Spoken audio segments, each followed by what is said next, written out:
Tá chegando o dia da Famema e você ainda não faz ideia de como elaborar uma boa redação para agradar os corretores que fazem a análise dessa redação. Se esse é o seu problema, então faz o seguinte, assiste essa aula até o final.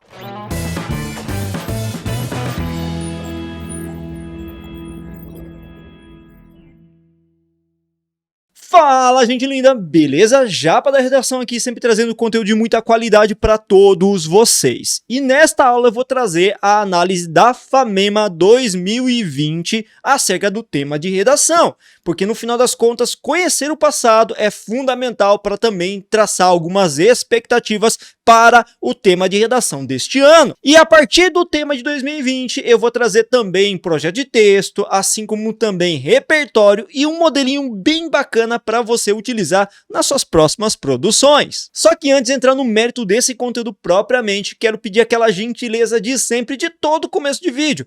Curta bastante esse conteúdo, compartilha para o YouTube entender que o nosso conteúdo aqui é extremamente relevante na área da educação. Além disso, você pode se inscrever no nosso canal. Vale lembrar que nosso canal, infelizmente, não tem uma projeção tão grande nas aulas ao vivo e tudo mais, porque pouca gente, na verdade, se inscreve. Veja que mais de 90% do pessoal que consome o nosso conteúdo não é inscrito aqui no nosso canal. Então, vamos fazer a diferença, vamos ajudar a gente, dar aquela forcinha realmente, porque a gente produz conteúdo de qualidade pensando em você, e se inscreve. E ativa o sininho de notificações, porque são 2 vídeos por semana, fresquinhos e inéditos para você. Agora sim, depois desse favor que você pode nos fazer, vamos para o nosso conteúdo propriamente. E veja que o tema de redação da Famema de 2020 foi justamente esse aqui. Editor, sobe para mim. Redução da maioridade penal, necessidade ou arbitrariedade? Veja que esse tema trazia uma polêmica bem interessante, bem pertinente à época em que foi levantado, mostrando que basicamente a Famema tem uma característica que é indelével dela, né? Que é qual? Trabalhar com temas extremamente contemporâneos, extremamente atuais. Então fica ligado que este ano não vai ser diferente, a Famema vai trazer um tema de redação com uma pegada, com um apelo muito contemporâneo de acontecimentos que foram feitos aí no começo desse ano, na transição do ano passado para este ano, por que não? Então toma cuidado, dá uma retomada de repente nesses assuntos mais polêmicos e mais interessantes que fizeram parte da mídia nesse intervalo de tempo, beleza? Em cima desse tema ainda vamos fazer a leitura dos textos motivadores, porque nada mais esclarecedor, vale sempre lembrar isso, meu caro aluno, do que ler os textos motivadores para perceber qual é a expectativa da banca, o que esses textos trazem de interessante para o nosso debate acerca desse tema que é tão polêmico. Editor, sobe para mim o primeiro texto então. Veja comigo. O Estado, poder público, família e sociedade, que tem por obrigação garantir os direitos fundamentais da criança e do adolescente, menores de idade, não podem, para cobrir suas falhas e faltas, que são gritantes e vergonhosas, exigir que a idade penal seja reduzida.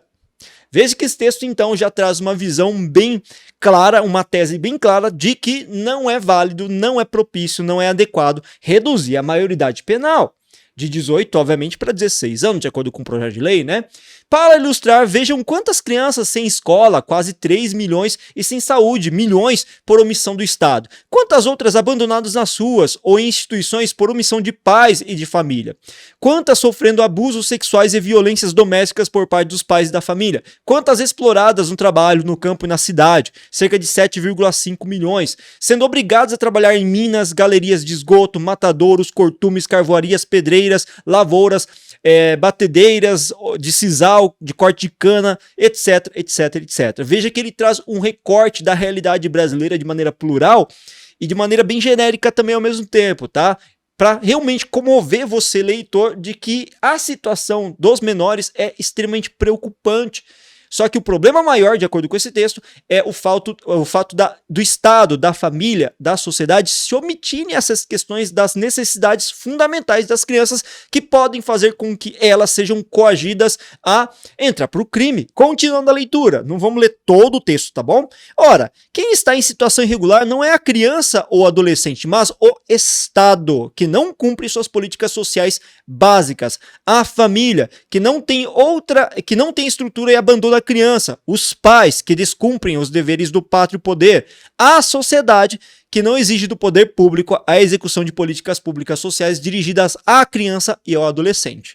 Gente, Se eu quisesse pegar esse texto para nortear todo o meu processo de construção textual, minha argumentação, eu já teria.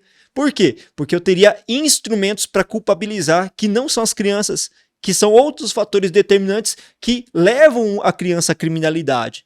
E seria falacioso, um equívoco, punir a criança e não recuperá-la de acordo com esses meios sociais, de acordo com essas estruturas ou organizações sociais que têm esse dever. Olha que interessante como esse texto número 1 já direciona você para atuar no sentido de verificar quais são os reais culpados desse problema. Ele continua: o sistema é falho, principalmente o da execução das medidas socioeducativas, para não dizer falido, mas o menor de idade, um ser em desenvolvimento que necessita do auxílio de todos para ser criado, educado e formado, é quem vem sofrendo as consequências da falta de todos aqueles que de fato e de direito são os verdadeiros culpados por sua situação de risco. Veja, ele está culpando o Estado, está culpando, por exemplo, congressistas que querem votar essa questão da redução da maioridade penal, se esquecendo de que existem inúmeros outros fatores que vêm antes da inserção do jovem ao crime. A gente tem que atuar na base do sistema, na origem do problema e não na consequência, que é quando o jovem já está coagido, já entrou no mundo do crime, etc. Então um texto bem interessante, hein? Não vou, de novo, ler na íntegra, mas tá aí para vocês cumprirem a leitura, basta dar um pausezinho, beleza? E o texto 2, o que o texto 2 trazia? Editor, sobe para mim, por favor. Deverão os delitos cometidos por jovens de 16 e 18 anos, independentemente de sua gravidade, do grau de discernimento e periculosidade dos seus autores, serem sancionados tão somente pelas medidas socioeducativas previstas no Estatuto da Criança e do Adolescente, entre as quais a internação por no máximo 3 anos? Ele traz um questionamento a você. Questionamento esse que deixa claro que ele põe em dúvida o ECA. Continuando. Ou será preciso buscar uma maior correspondência entre as condições do delito e a gravidade das punições? Faz um ano, um jovem brasiliense matou sua namorada com um tiro no rosto, pretextando ciúmes. Filmou o assassinato com celular, compartilhou as imagens nas redes sociais e ocultou o cadáver. Faltava apenas um dia para ele completar 18 anos. Preso no dia seguinte, foi julgado com base no ECA e será posto em liberdade quando completar 21 anos, 3 anos, né, de reclusão, sem que nada conste na sua folha de antecedentes. Caso o crime tivesse ocorrido um dia depois, já aos 18 anos, não escaparia de uma condenação com base no Código Penal por homicídio muitas vezes qualificado. Poderia permanecer num cárcere por 30 anos. Veja então que ele traz um argumento baseado em um episódio específico para comover o leitor acerca da sua tese, de que sim, devemos fazer a redução da maioridade penal. Então, olhem os contrapontos, né? Dois textos com posições distintas, que fazem com que você tenha uma clara percepção de que você poderia posicionar-se de um lado ou de outro, não é? O autor do texto continua e diz o seguinte: fatos como esse, retratados então nesse episódio, ainda que felizmente não sejam frequentes, exigem maior adequação do sistema penal nos dias de hoje. Por que então a redução para 16 anos? A partir dos 16, ele argumenta: o jovem vota se quiser. Seu testemunho já é aceito em juízo e pode ser emancipado, inclusive sem consentimento dos pais, se tiver economia própria. O direito brasileiro reconhece, assim, que a partir dos 16 anos, o adolescente tem condições de assumir a responsabilidade pelos seus atos. Então ele toma partido de outras legislações para imputar que o indivíduo de 16 anos ele já tem plenas condições de ser penalizado por aquilo que ele faz infracionalmente. Enfim, dois textos, duas posições, e veja que você poderia desenvolver uma argumentação a partir de um olhar ou outro, beleza? E nós tínhamos, claro, mais um texto. Esse texto é uma chargezinha bem interessante, editor, sobe para mim, por favor. Veja ali, redução da maioridade penal. E olha só essa visão crítica trazida por essa charge, que eu acho muito interessante. Nós agradecemos a todos os anos de dedicação à nossa empresa, a um menor de idade, né, com a tarja preta nos olhos. Mas devido a mudanças na legislação, resolvemos investir em um pessoal mais jovem ainda. O que ele quer dizer com essa charge? Que, reduzindo a maioridade penal, vou recrutar pessoas mais jovens ainda, sem problema algum, para entrar para o crime. Veja então essa percepção lógica do crime traduzido por uma charge. Interessante, não? Bom, gente linda, e agora, né? O que eu deveria fazer? A partir do momento que você já viu a proposta, sabe que a proposta é baseada numa pergunta, num questionamento que permite posições diferentes serem adotadas, você viu que os textos motivadores, eles não são tendenciosos, eles dão um parecer para um lado e outro, você que vai ter que criticamente escolher a partir das suas percepções pessoais, a partir dos seus argumentos, a partir da sua visão de mundo, tá? Então o que você deveria fazer? Você deveria traçar algumas possibilidades de argumentação, de tese mesmo. Por exemplo, número 1, né, editor, coloca para mim, por favor. Trata-se, eu poderia afirmar que a redução da maioridade penal é uma arbitrariedade, como ele coloca na comanda de redação, e que não vai resolver o problema da violência no Brasil. Esse é um primeiro posicionamento. Posicionamento número 2. Eu poderia dizer que é necessário realmente reduzir a maioridade penal para que haja uma redução da violência e que vai funcionar. Ou mesmo poderia ainda assumir uma terceira posição, em que eu aborde as duas questões adotando um certo ar de neutralidade, tá? Particularmente, aí é uma visão minha, tá? Eu não recomendo a terceira posição. O fato de você ficar meio que em cima no muro. Mas por quê? Porque a pergunta trazida pela comanda de redação da FAMEMA é muito clara. Ela exige uma posição, não talvez, né? Talvez sim, quiçá, quem sabe. Não, ele exige uma posição clara sua. E outra coisa, por que eu não recomendo a terceira posição, embora você possa fazer, embora a VUNESP corrija normalmente, tá? Eu peço para você evitar ao máximo, porque quando você se desdobra para atender as duas demandas, das duas posições possíveis, o que acontece com sua argumentação, com o seu desenvolvimento? Ele fica diluído. Você vai ter que dar espaço para um e outro posicionamento, consequentemente você vai ter menos linhas para recrutar para uma boa argumentação convincente e persuasiva. Então a ideia é você se posicionar de uma forma ou de outra, tudo bem? Vai ser sim uma arbitrariedade ou vai reduzir realmente e é necessário, eu prefiro que você fique em cima dessas duas questões, uma ou outra, para você desenvolver um bom texto e que todos os parágrafos argumentativos sejam recrutados para a defesa de um ou outro posicionamento, beleza? Então essa é a ideia, trabalhar com maior profundidade, escolhendo uma posição específica, tudo bem? E claro que para ajudar você, eu trouxe uma listinha pequena aqui de repertórios. E o primeiro repertório que eu trago para vocês, nossa, é uma obra literária. Como eu gosto de literatura, obviamente vou trazer mais referência literária mesmo do que sociológica e filosófica. Então, se inclusive você tiver algum repertório, você tenha feito essa prova em anos anteriores, que repertório você acha produtivo, bacana utilizar? Deixa aqui nos comentários, já dá aquela força pra gente, para os alunos também que estão assistindo e acompanhando a essa aula e querem tirar as dúvidas para a Banca FAMEMA. Capitães da Areia, uma obra de 1937 do Jorge Amado, conta a trajetória de um grupo de menores abandonados, menores infratores que acabam entrando para o crime para sobreviver mesmo, tá?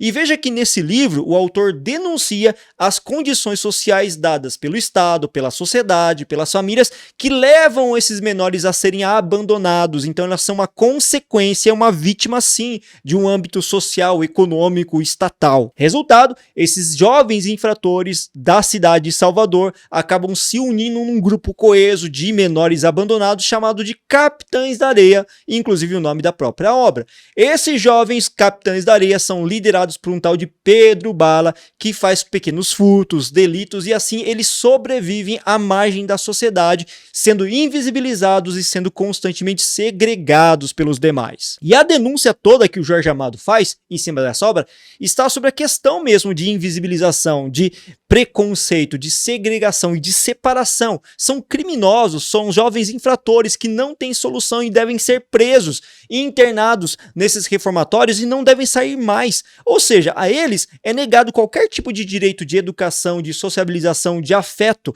E o autor deixa muito claro essa questão, que eles são resultados de uma sociedade que acaba segregando e não fazendo com que haja uma empatia, um cumprimento das leis. Veja que esse repertório ele pode ser utilizado, se você quiser, inventivamente, criativamente, para defender os dois lados. Vale lembrar que eu, Ricardo, professor, nesse tema de redação especificamente, adotei uma postura. E a minha postura vai ser a primeira que eu ilustrei, que redução da maioridade penal é uma arbitrariedade, beleza? Agora, se você pensa diferente, tudo bem. Vale lembrar que aqui é apenas para a gente estudar, não quer dizer necessariamente que todas as redações que a gente faz aqui modelo refletem diretamente a nossa visão ideológica, beleza? É somente um treinamento que a gente faz. Eu quero deixar bem claro isso para não surgir alguns tipos de discursos enviesados aqui no nosso canal, beleza? E o segundo repertório que eu trago aqui, olha só, é o álbum Sobrevivendo ao Inferno do grupo Racionais MC. Provavelmente você já ouviu falar, Provavelmente você já viu também esse álbum especificamente, que inclusive foi recentemente colocado, já saiu, né? Mas foi colocado como lista obrigatória para o vestibular da Unicamp. Isso significa que Racionais adquiriram uma grande relevância no cenário cultural da contemporaneidade. Nessa obra específica, nós temos uma compilação das melhores músicas, melhores letras desse grupo, no meu pensamento, pelo menos na minha percepção, tudo bem? Subjetiva, de preferências de música. E em Sobrevivendo ao Inferno, a gente tem diversas letras que retratam principalmente essa questão mesmo, de denunciar por que razão o jovem marginalizado, periférico, negro e pobre, ele entra para o mundo do crime. E isso é feito principalmente pela questão da invisibilização dada pelo Estado, pela sociedade, que considera e taxa esse jovem que mora na periferia só pelo fato dele morar na periferia como um marginal, não dando oportunidades a ele, e não tendo ele oportunidades, ele vai ingressar no quê? Numa única vida que ele conhece muitas vezes, na vida periférica, nas oportunidades que ele tem naquele cenário que é extremamente pouco produtivo para a visão humana. Resultado, ele entra para o mundo do crime. Então eles trazem esse recorte bem interessante, testemunhal mesmo, porque eles vivenciaram tudo isso na periferia de São Paulo. Tá aí um outro repertório que está bem alinhado com o quê? Com Capitães da Areia. Só que Capitães, lembra, trata de uma realidade na primeira metade do século XX em Salvador, beleza? O terceiro repertório que eu trago aqui, bem interessante também, é um dado estatístico, tá? Que você pode utilizar. Vale lembrar que esses dados são de 2019, então podem ter algumas desatualizações. Obviamente, provavelmente tem, né, essas desatualizações, mas não custa nada, você pode procurar também, tá? E esses dados, eles trazem uma realidade, um recorte bem interessante da atual conjuntura do nosso sistema prisional. Se houver redução mesmo, né, se esse debate voltar à tona novamente no Congresso, etc., e houver aprovação da redução de 18 para 16 anos em relação à maioridade penal, o que vai acontecer com esses jovens? Eles vão ser encaminhados para os presídios de fato, não para as casas ou instituições de abrigo a menores abandonados, a menores infratores, certo? Então vai haver uma mudança do regime legislativo que vai levar esses indivíduos para um presídio, tudo bem? Nesse caso, olha só esses dados do Departamento Penitenciário Nacional, o DEPEN. Em 2019, eram cerca de 461 mil vagas, 1.000 vagas, né, feminino, nos presídios, tá? Isso no Brasil inteiro. Só que essas vagas não comportavam um número de detentos, que é praticamente o dobro, quase o dobro, né? Quase chega a dar o dobro. Talvez hoje seja o dobro, enfim, que é de 800 mil presos, tá? E a DEPEN trouxe uma estimativa que eu achei interessante, que em 2025, quer dizer, daqui a 2 anos, 1 ano e pouquinho, né? Esse número pode chegar a cerca de 1,5 milhão de detentos. Tem noção? Veja que o número de vagas disponíveis no sistema prisional não acompanha o número de detentos. E aí você pensa, o que está acontecendo então? O nosso sistema penitenciário, ele não é efetivo, ele não é eficaz. Esse que é o grande problema, e possui diversos gargalos que dariam um conteúdo para uma outra aula que não é o objetivo aqui hoje, tá bom? E olha só, desse total de indivíduos que estão em cárcere hoje, quase metade, 317 mil presidiários, não tem sequer o ensino fundamental completo, o ensino fundamental completo, sabe? Do primeiro ao 5º ano, ou seja, nem foram sequer alfabetizados pelo sistema educacional convencional. O que isso quer dizer a grosso modo? Quer dizer que, infelizmente, a questão da prisão, a questão dos presídios, ele tem um foco centrado principalmente na questão social, né? A maior parte dos presidiários, eles não sequer completaram o ensino básico. O resultado que a gente tem é que eles não tiveram uma oportunização de estudar e poder construir uma carreira, de repente, no ensino técnico, ter uma formação que pudesse lhe viabilizar uma vida que não fosse a criminal. Além disso, vale lembrar que a maioria é composta por negros.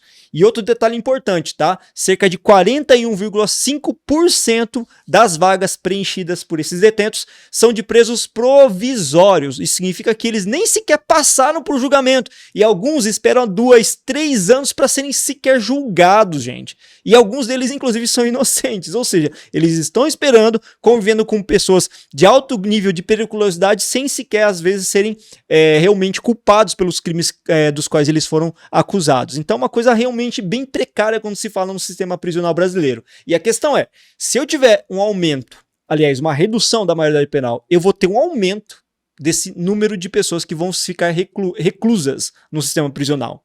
A questão é, quanto mais isso vai custar ao Estado? Quanto mais isso é viável em detrimento a políticas públicas que garantam uma formação mais plural e digna a esse jovem para ele ser inserido no mercado de trabalho e absorvido de maneira digna? Fica aí o questionamento para vocês, beleza? E por último eu trouxe aqui para vocês, quarto repertório, um documentário produzido em 2006, mas que é muito atual. O nome desse documentário é Falcão, os Meninos do Tráfico, produzido e dirigido por MV Bill. O que ele trata especificamente nesse documentário? Ele faz uma série de entrevistas, uma série de tomadas com menores infratores, aliás, que foram absorvidos pelo tráfico, foram assediados e absorvidos pelo tráfico, e eles falam muito dessa realidade. Eles não entraram necessariamente no crime porque eles quiseram, mas porque era a única vida que eles conheciam. Então ele traz um retrato a partir desses depoimentos reais sobre como esses jovens eles são coagidos a entrar para o mundo do crime. E muitas vezes esse mundo do crime é repleto de fatores sociais que os coagem a isso, ao crime, porque eles não conhecem mais outra vida. Então a vida do crime se torna uma única opção de sobrevivência num cenário em que eles foram esquecidos, invisibilizados e coagidos pela sociedade à marginalização. Gente, vale lembrar mais uma vez que necessariamente isso não reflete a nossa posição, a posição da plataforma, a posição da Corrige-me. É apenas uma análise temática de redação que deve ser encarada e observada do ponto de vista técnico, do entendimento de como funciona a redação, da produção aí da construção do texto famema, beleza? Falo isso porque nesse tempo de tanto ódio sendo disseminado pelas redes sociais, é muito comum a gente ser mal entendido, mal interpretado. E o nosso foco aqui é a redação técnica puramente, beleza? Continuando, agora sim eu trago para vocês o meu projeto de texto estratégico. Gente, o projeto de texto que eu trouxe aqui, tá na telinha inteira de vocês dessa vez, é uma divisão que a gente faz estrategicamente do que eu pretendo falar ainda sobre o nosso tema, né? Então veja que a nossa construção do projeto de texto é dividida em 4 parágrafos. Introdução, desenvolvimento 1, desenvolvimento 2 e a conclusão. Na introdução, eu pretendo dividir em 3 períodos, em que no primeiro eu vou trazer uma contextualização falando da crescente violência do Brasil. Esse método que eu vou utilizar na introdução é chamado de método dedutivo, do maior para o menor, do geral para o específico. Geral em que sentido? Eu vou falar da violência crescente no Brasil para localizar o meu leitor acerca do tema. E na sequência eu vou especificando cada vez mais, tanto é que na problematização número 2 eu vou falar especificamente dessa discussão polêmica da redução da maioridade penal. Tudo bem? E no terceiro período eu vou já inserir a minha tese, o meu posicionamento acerca dessa questão polêmica. Já no desenvolvimento, tanto 1 quanto 2, eu trago uma divisão feita em 4 períodos, em que o primeiro período é o meu tópico frasal, aquele responsável por delimitar todo o conteúdo do parágrafo especificamente. No primeiro, eu trouxe um recurso que é muito bem quisto na banca VUNESP/FAMEMA. Inserir um contra-argumento. Eu vou deixar claro que nesse parágrafo eu vou inserir um contra-argumento em relação a essa questão. Eu vou combater a ideia de que redução da maioridade penal é uma coisa viável, tá? Eu quero combater. Então vou deixar claro nesse primeiro parágrafo de desenvolvimento por que isso não vai funcionar, tá? Trouxe um repertório no segundo período acerca do documentário Falcão, que eu acho fantástico para essa questão temática. No terceiro período, eu vou trazer uma argumentação baseado nesse repertório, analisar esse problema na atual conjuntura. E no quarto período desse parágrafo, eu vou fazer um fechamento com uma microintervenção dessa vez. Pera aí, professor, mas a FAMEMA pede intervenção? Não pede. Mas a microintervenção para fechar um parágrafo, ou mesmo para concluir, é um recurso interessante que você pode utilizar, porque se trata de um problema social, beleza? Não pede, mas você pode fazer, você pode adotar esse recurso. Não vai perder ponto por nada. Pelo contrário, se você fechar bonitinho por meio desse recurso, você até consegue uma boa consideração por parte do seu corretor, beleza?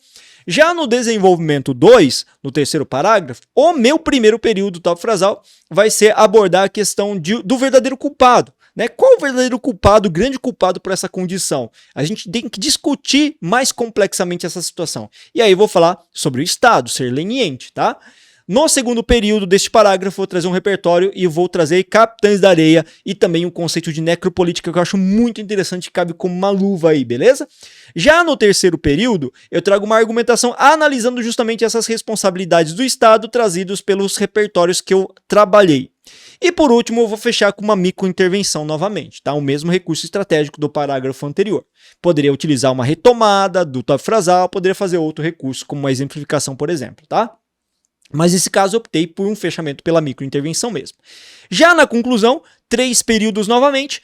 O primeiro período é exclusivamente utilizado para retomar o problema. O segundo período fazer uma síntese, uma retomada, um resuminho do D1 e D2. E um terceiro período eu vou fazer uma microintervenção novamente como estratégia de encerramento da minha redação, beleza? Veja então que a minha estratégia de encerramento de cada um dos parágrafos, quer dizer, dos 3 últimos parágrafos, vai ser em cima da microintervenção, beleza? Gente linda, sabendo tudo isso, lembra que você pode treinar essa redação também. Esse tema está disponível no nossa plataforma de correção de redação, a Corrija-me. Atualmente a melhor e mais completa plataforma de correção do Brasil. Então vale a pena você dar uma conferidinha, entrar na nossa plataforma pelo link que está na descrição desse vídeo, escolher um planinho que caiba no seu bolso e ser bem-vindo a essa grande família de vencedores. Vale lembrar que ainda dá tempo para a Famema deste ano, beleza? Editor, sobe para minha introdução inicialmente. Olha só o meu título, Menores Injustiçados. Nesse caso, o meu título já faz alusão ao meu posicionamento, já antecipa a minha posição diante dessa polêmica, tá? Acompanhe a legenda e acompanhe também o texto, tudo bem? Olha só o meu método dedutivo em ação. Método dedutivo do maior, mais genérico, para o mais específico. O país vive hoje um cenário marcado pelo crescimento da violência, a qual é constantemente vinculada pela mídia sensacionalista, dando a entender que muitos crimes são efetivados por jovens. Então, estou traçando um cenário amplo, tá? Por conta disso, o Congresso voltou a debater acerca da redução da maioridade penal de 18 para 16 anos. Isso no contexto de 2017 e 2018, tudo bem? Como uma medida supostamente eficaz para frear a criminalidade. No entanto, tal ação é pouco efetiva e não é capaz de atacar a complexidade do que o problema demanda. Veja, então, primeiro período, visão geral. Segundo período, a questão temática envolvendo especificamente a redução da maioridade penal. E terceiro período, a minha posição. Sou contra. Não é legal, né? Não vai funcionar, tudo bem? Então veja que essa divisão funciona muito bem, tá? Editor, sobe para mim agora o desenvolvimento 1. Bora lá. Vamos começar com o nosso conectivo, com o nosso tópico frasal. De início, é imperativo apontar as falácias de se associar a redução da maioridade penal à possível minimização da violência no Brasil. Eu quero apontar por que isso não funciona. Essa visão é falaciosa, é equivocada. Quero mostrar as lacunas de quem pensa dessa forma, beleza? Continuando agora com o repertório agora em azul.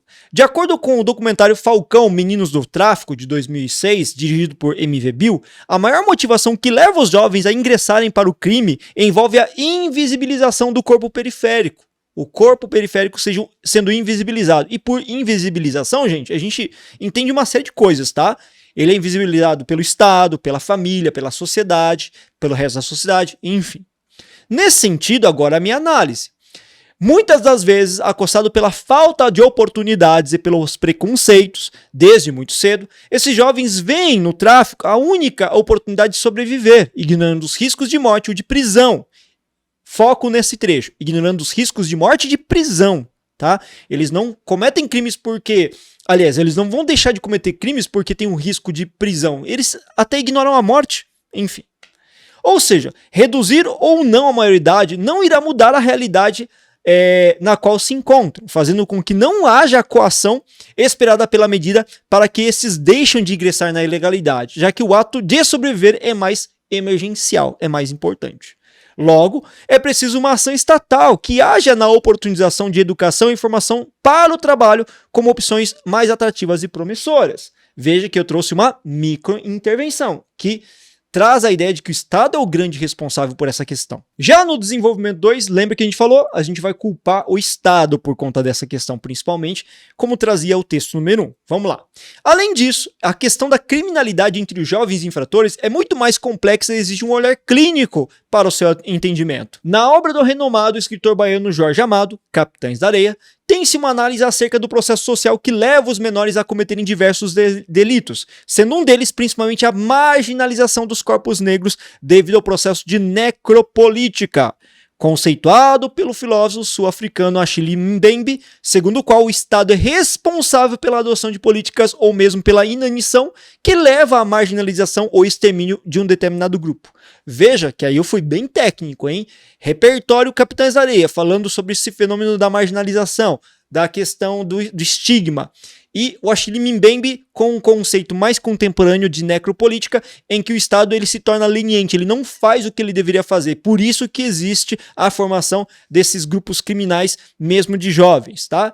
Esse levantamento explicita que as raízes da criminalidade brasileira envolvem a falta de ações efetivas dadas pelo Estado para tornar a sociedade menos violenta. Então a culpa é do Estado, por conta da necropolítica. Logo, para fechar o parágrafo, os crimes envolvendo os menores é fruto de um poder público e de uma sociedade que não zelam pela infância de muitos brasileiros, tendo que ser revertidos. Veja então que nós temos uma microintervenção. Agora, para fechar definitivamente o nosso texto, vamos para a conclusão. Veja aí, editor, sobe para mim. Primeiro, retomada do problema, retomada do tema de redação. Portanto, a questão da redução da maioridade penal somente traz a sensação de segurança, sendo incapaz de atuar no cerne do problema. Isso se torna claro ao passo que o PL, projeto de lei, não será capaz de coibir crimes e não atuará diretamente na causa do problema. Diante disso, o Estado e a sociedade precisam agir efetivamente na construção de medidas que resgatem esses jovens da criminalidade, proporcionando oportunidades mais dignas. Veja como ficou então o nosso fechamento com uma micro-intervenção. Ficou bacana, não ficou? Gente linda, meu coração, encerramos o nosso conteúdo e se por acaso você chegou até o finalzinho desta aula, quer dizer que você gostou, quer dizer que você aprovou. Então, mais uma vez eu reforço a importância de você se inscrever aqui no nosso canal. Vale lembrar que mais de 90% das pessoas que consomem o nosso conteúdo não são inscritas. E a sua inscrição é fundamental para ajudar a gente a crescer, para a gente projetar o nosso canal e fazer com que o conteúdo chegue a mais pessoas. Afinal de contas, são muitas bocas para alimentar aqui na nossa empresa. Então, dá aquela forcinha, se inscreve e ativa o sininho de notificações. Vale lembrar também que nós estamos presentes em diversas redes sociais. Facebook, Instagram, Telegram, assim como TikTok, produzindo conteúdo de qualidade para você. E tudo isso de graça. Valeu mesmo, gente linda. Bons estudos e até a próxima aula.